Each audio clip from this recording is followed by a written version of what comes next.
আসসালামু আলাইকুম, আমি হাসান আহমেদ।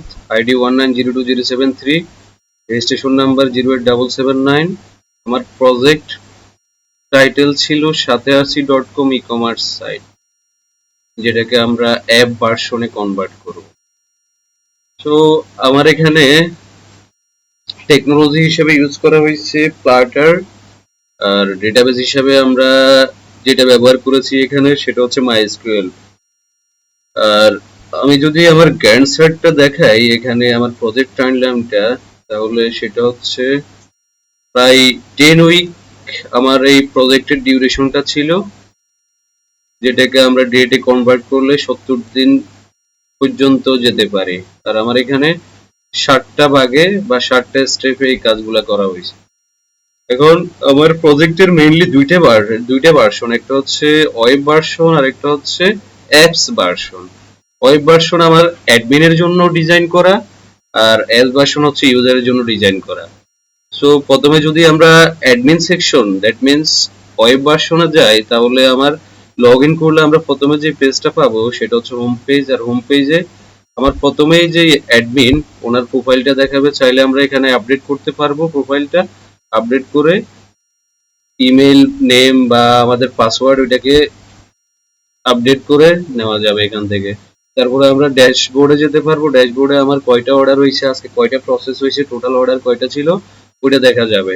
তারপরে আমাদের অর্ডার লিস্ট আছে। অর্ডার লিস্ট সেকশনে আমাদের যে অর্ডারগুলো হয়েছে, আমি কি ওইটা ম্যানেজ করছি কিনা আজকে কোনো অর্ডার, সেটা দেখাবে।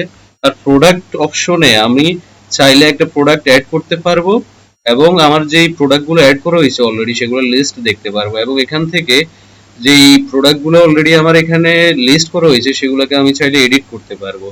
এডিট করলে এগুলো আপডেট করতে পারবো। কোনোটা যদি আমাদের অ্যাভেলেবেল না থাকে তাহলে সেটাকে স্টক নট অ্যাভেলেবেল একটা নোটিফিকেশন দিয়ে দিতে পারবো। সো এটা ছিল আমাদের অ্যাডমিন সেকশনটা। অ্যাডমিন সেকশন থেকে আমরা যদি আমাদের অ্যাপস ভার্সনে যাই, যেটা ইউজারের জন্য ডিজাইন করা, সেটা ঠিক এরকম। এখানে আমাদের লগ ইন করার বা এন্ট্রি করার সাথে সাথে একটা পেজ দেখাবে, যেটা হচ্ছে হোম পেজ। হোম পেজে যদি আমার অলরেডি অ্যাকাউন্ট ক্রিয়েট করা না থাকে, তাহলে আমি সাইন আপ দিয়ে একটা অ্যাকাউন্ট ক্রিয়েট করতে পারবো। সো এখানে আমার ইমেল নিবে। যদি আমি একটা অ্যাকাউন্ট ক্রিয়েট করতে যাই,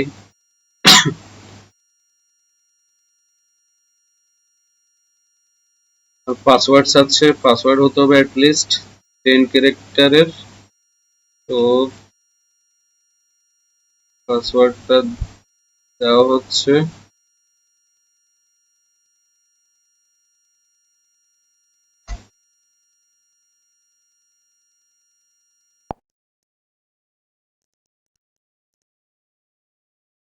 এখানে যদি আমাদের পাসওয়ার্ড কনফার্ম পাসওয়ার্ডের সাথে ম্যাচ না করে, তাহলে একটা এরর দিবে।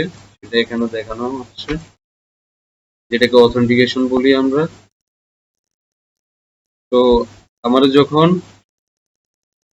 ফার্স্ট পেজের জিনিসগুলো দেওয়া শেষ হবে, ডেটাগুলো এন্ট্রি করা শেষ হবে, তখন আমার সেকেন্ড পেজে আসবে। সেকেন্ড পেজে এসে এখানে আরো কিছু ডেটা নিবে, যেটা অলরেডি আমি একটা অ্যাকাউন্ট ক্রিয়েট করছি। সো ওইটা দিয়েই লগ ইন করে দেখাচ্ছি আপাতত, যেহেতু একটু সময় লাগতেছে। তো যদি আমি লগ ইন করতে যাই,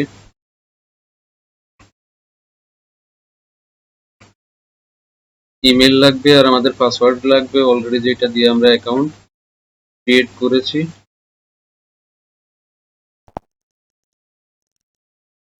তো যখন আমরা কারেক্ট ইমেল এবং পাসওয়ার্ড দিব, তখন আমাদের লগ ইন পেজে ঢুকবে। লগ ইন পেজে ঢুকলে আমরা ব্যাক টু হোমে গেলে আমাদের এখানে অনেকগুলো প্রোডাক্ট দেখাবে, যেগুলো আমাদের অ্যাভেলেবেল আছে।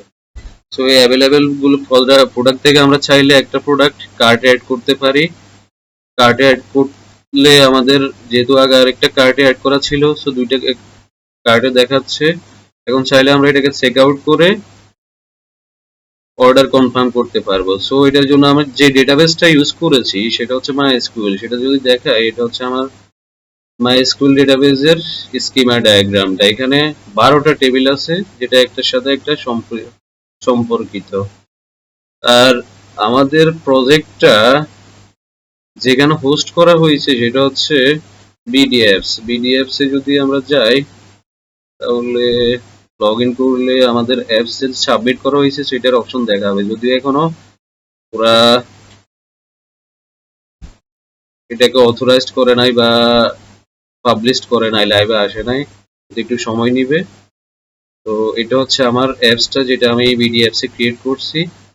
আর এখান থেকে যেহেতু এরা এখনো অ্যাকসেপ্ট করে নাই বা কনফার্ম করে নাই আমাকে, সো এখনো ওইটাকে আমরা লাইভে দেখতে পারবো না।